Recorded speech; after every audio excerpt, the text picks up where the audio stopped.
Rəytu kəlməsi ki var ərəb dilində, rəə, görmək. Riya burada özü göstərmək. Bir riya var, insan özünü kimlərsə göstərə.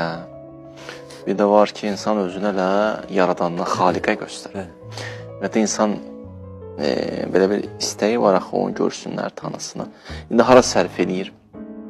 Onun kökündə hubbuzat var, insan ki, özünü çox istəyir. O çox sevgidən bu qaynalanır ki, başqaları görsün, onu sevsin. Ona görə düz istiqamət verə. Riya yəni bu, insan meyarı, hədəfi, məqsədi Allah olmuyor. Yəni kimlərəsə görə. Allah rəngi qatmıyor. O da bəzi məsələlər var ki, ibadətlər var ki, məsələn, üsul elmi var, indi din tələbələr oxuyanlar bilirdi. Məsələn, dilə təvəssülü və təəbbud adlı belə bir mövzu açıblar. Deyir, məsələn, tutaq ki, dəst namazı sən Allah niyyəti etməsən, alson nədir?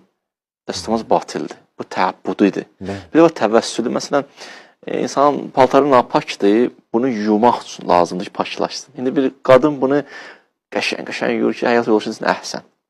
İndi bunu göstərmək istəyir özünə. Yaxşı. Bunu belə eləsə də paltar paklaşacaq. Yəni, burada lazımdır ixlas niyyəti də olsun. Amma olsa nə qəşəng, orada da elə Allah rəngi qatadır. Allah sənə xatır bunu görürəm. Görürsən, ona xatırdan onda o da heç diqqət edilməyə çıxdı, getdi, bu da dilxor olur ki, buraya diqqət edin. İstəyirəm deyim ki, ona görə hədisdə var, Peyğəmbər Əbu Zərə deyir, Əbu Zər, çalış yeməyində də bir niyyətin olsun.